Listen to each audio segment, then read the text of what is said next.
Here's your September 2021 energy update. We need to get ready for what is coming next.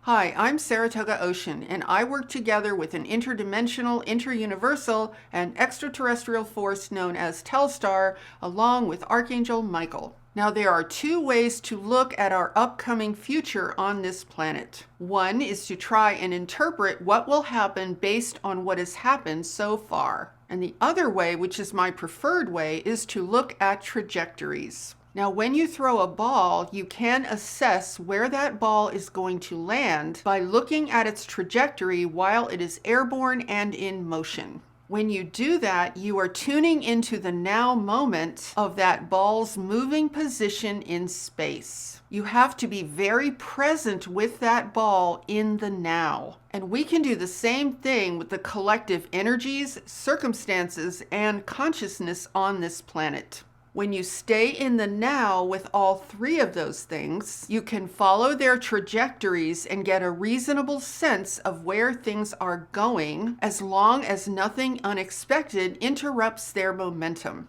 Right now, there is a lot of chaos and uncertainty in the world, which I think is totally by design. This is all designed to maintain an environment of insecurity and fear. It's designed to keep us off balance and unable to know what to do next. So I'm going to show you how to solve that problem for yourself during the month of September and beyond.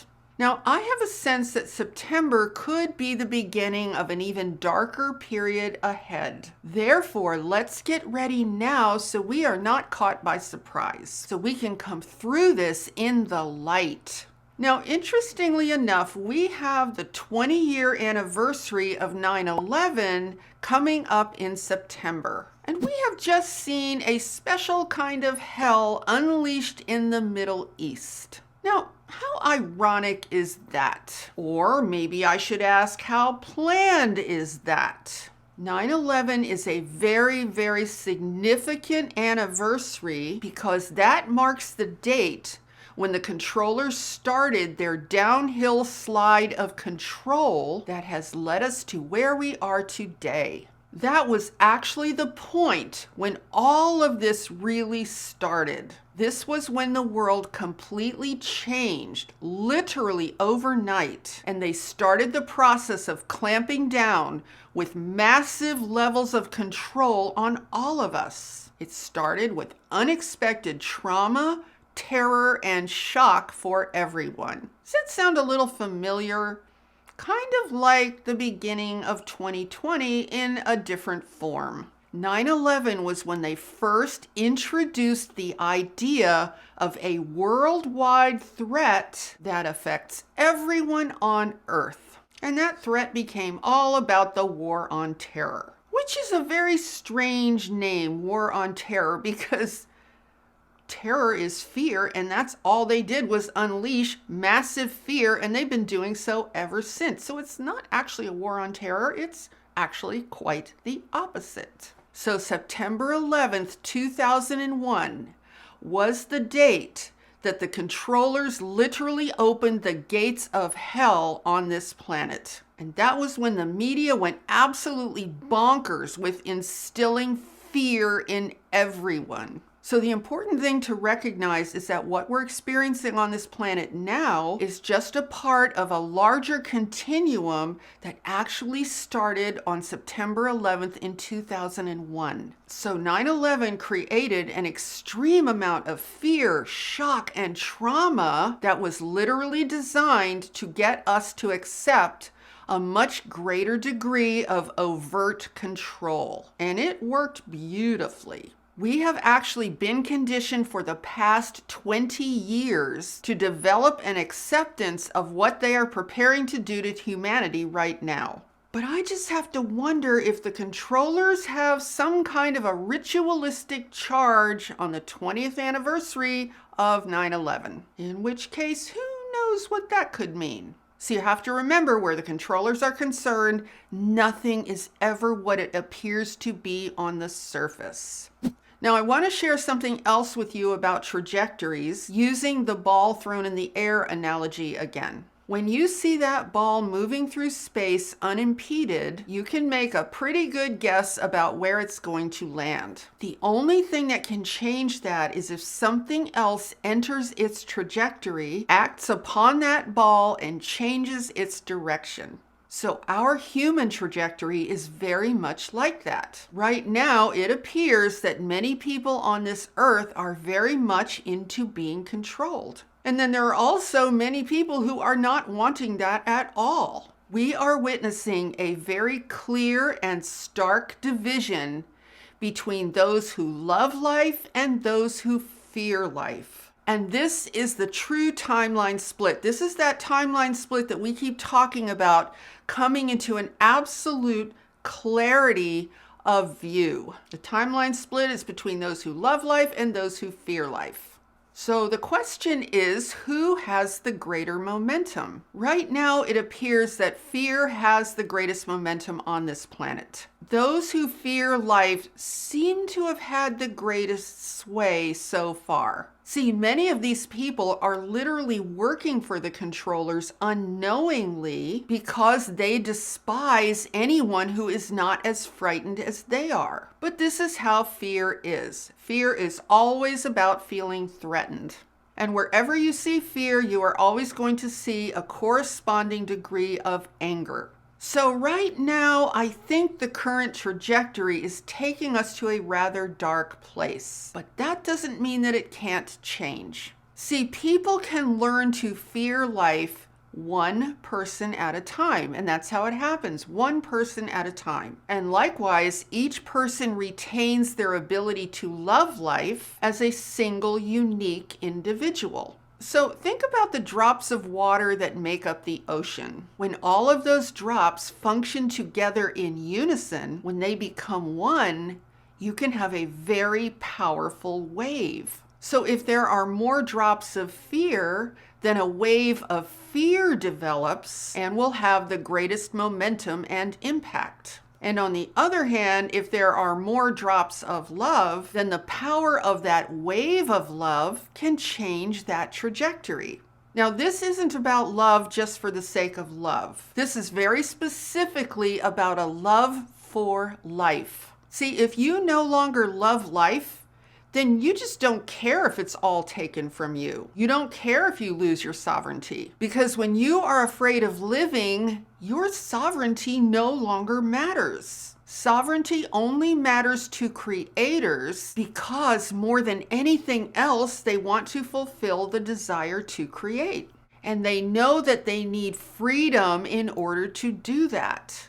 Now, let me explain something very important so you will understand how the controllers manage to get people to continue to follow their directives. See, they know that they have to create extreme levels of fear in order to keep people locked in to the most primitive, reactive parts of their brains. They know that when fear takes over, critical thinking is gone. See, there really is such a thing as blind fear or blind terror. And when people are kept in extreme fear, they literally do not see the degree to which they are being manipulated. The controllers can lie openly, gaslight everyone to the max, tell countless conflicting stories, and even change their stories completely. And those who are kept in fear won't even notice. Those frightened people have one focus and one focus only. Just tell me what to do to relieve my fear, and I will do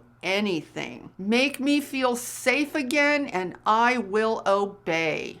It is literally impossible to reason with a person in an extreme state of fear because you cannot reach their rational mind. That part of their brain is completely shut down. This is the unfortunate biology of what I like to call the Frankenstein design of our biological brains. So this is the situation we're in. The controllers know exactly how to manipulate people in this way. See, their aim is really so ridiculously simple. They want to keep as many people as possible resonating with the frequency of fear. They want to do that to keep their rational mind completely shut down. And I'm sure you've probably seen this with anyone that you've tried to reason with about this entire situation. So if you're ever wondering why people just don't want to listen to you or don't understand what you're saying, this is why. If they are in an extreme state of fear, they don't even have access to their rational mind. So back to the trajectory of where all of this is going. In a way, the trajectory on this planet will be decided by the physics of who has the greatest momentum.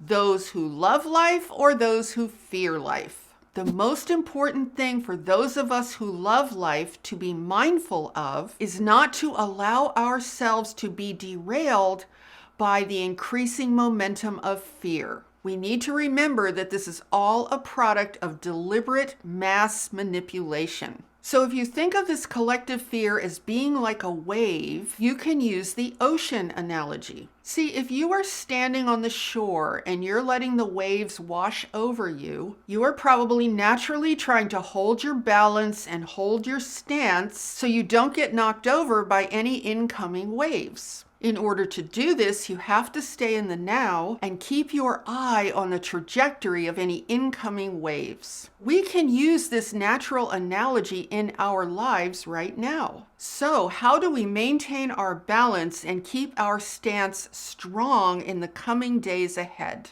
We need to start repositioning ourselves immediately. We need to find any and all ways to live purposefully in this life.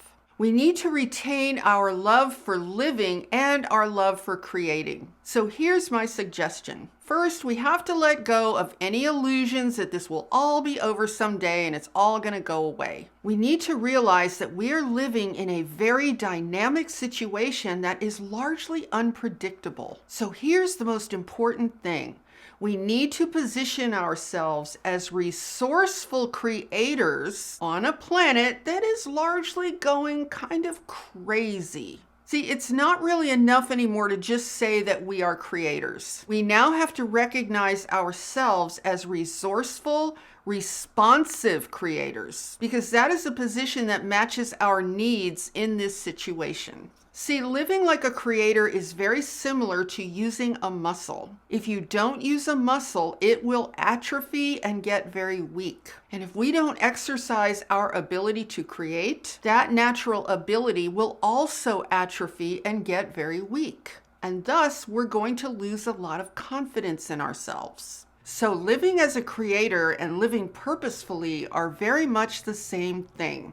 You want your purposeful goal to be to retain your love for life. So if the controllers take away any part of your previous freedom, you want to be a resourceful, responsive creator and find a new way to organize your life so you can retain your love for living.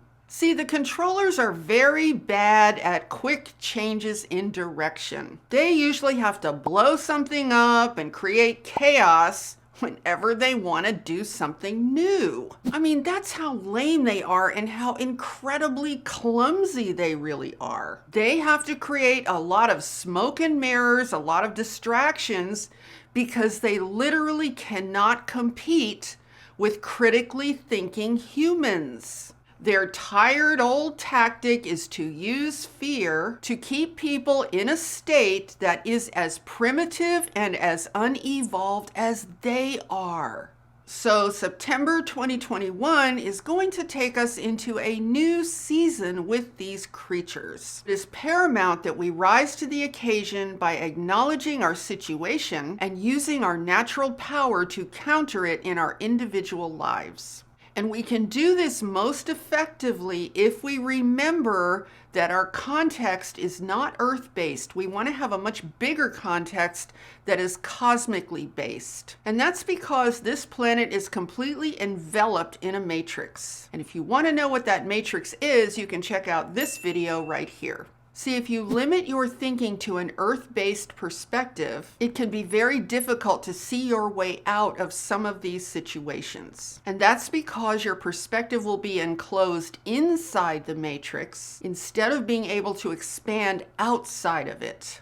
So this is the time to fully embrace our roles as lightworkers, starseeds, and wayshowers. We need to embrace our roles as fully awakening humans. See, each one of us is like a drop of water in a much bigger ocean of truth and of love. When you nurture your love for life, then you are supported by the natural design of this entire omniverse. And in that case, you have tremendous power backing you. So the most important thing right now is to nurture our love for life. And that does not necessarily mean that you should just passively love your life however it is right now. And just settle for whatever is happening. It actually means to activate your natural ability to make your life even better, no matter what the circumstances. The beautiful thing about evolution is that evolution is always positive. And one of the best ways to evolve consciously is to see what you can do to improve your experience of this life. This starts with intention and with mindset. It begins with a conscious decision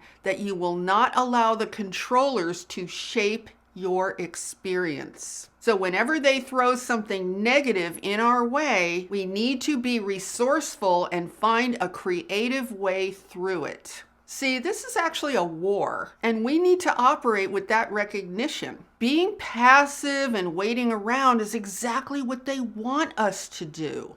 So the timeline split has now become very well defined. It's the division between love and fear. It is crystal clear now. So if you can make the conscious, creative, resourceful effort to nurture your own love for life, then you become a powerful drop in that larger wave of love. You become a force of energy that adds momentum to the larger wave of evolutionary potential on this planet. So the more of us who are able to stand up and do this for ourselves, the more we add to that powerful wave of positive energy that can override the controller's darkness. See, at some point, it needs to become abundantly clear that these creatures, and I'm also referring to those who appear human but are actually not human at all, these creatures do not belong on this planet, and they have no business being here. If the vibration of this planet gets high enough and bright enough through our own individual actions, it will become intolerable for these wretched monsters, and they will be forced to leave. It will become absolutely clear to them that they have failed, and they will be forced to seek refuge somewhere else. Remember that love is light and fear is darkness. Light always overcomes darkness, and love always overcomes fear. So I hope you enjoyed this video. I hope you found it helpful and uplifting. And if so, please give it a thumbs up and share it out with anyone else who you think would find this information valuable. And be sure to subscribe and hit that notification bell, because I am here every Sunday, Tuesday, and Friday with all new videos. And with that, I'm sending you so much love, light, and high vibrational energy. And I so look forward to seeing you in the next video. Namaste.